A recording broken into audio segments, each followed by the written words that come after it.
5 రాష్ట్రాల ఎన్నికలు రావడం జరిగింది. మనందరం కూడా చూస్తున్నాం.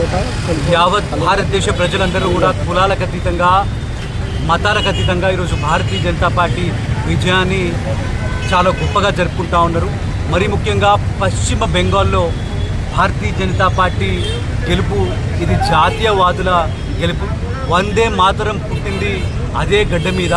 భారత్ మాతాకి జై నినాదం కూడా అక్కడ నుండే మనకి వినిపించింది. భారతీయ జనతా పార్టీకి పునాదులు వేసినటువంటి శ్యామప్రసాద్ ముఖర్జీ గారు కూడా పుట్టినటువంటి నేల.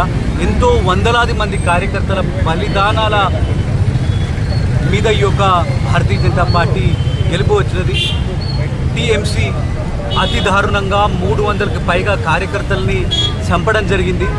ఎంతోమంది ఆర్ఎస్ఎస్ కార్యకర్తలు, భారతీయ జనతా పార్టీ కార్యకర్తలు వారి ప్రాణాలే బలంగా పెట్టి మరి ఒక్కసారి బీజేపీని పశ్చిమ బెంగాల్లో గెలిపించాలని చెప్పి యావత్ దేశ ప్రజలందరూ కూడా ఎదురు చూస్తూ ఉన్నారు.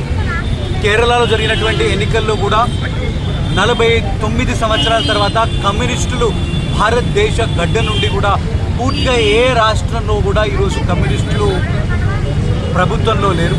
మరి మనం ఈరోజు ఒక జాతీయవాదాన్ని చాలా గొప్పగా నరేంద్ర మోదీ గారి నాయకత్వంలో ప్రపంచంలోనే భారతదేశాన్ని అతి ఉన్నత స్థాయిలో ఉంచినటువంటి విషయాన్ని యావత్ భారతదేశ ప్రజలు గుర్తించారు. కాబట్టి అస్సాంలో కూడా 3వసారి యూజువల్గా యాంటీ ఇన్కంబెన్సీ ఉంటుంది, ప్రభుత్వాలు ఏర్పరచడం చాలా కష్టంగా ఉంటుంది. అలాంటిది 3వసారి రెట్టింపు మెజారిటీతో ప్రతి చోట కూడా భారతీయ జనతా పార్టీ గెలుస్తూ ఉందంటే ఎన్నికల కోసం భారతీయ జనతా పార్టీ పనిచేయదు.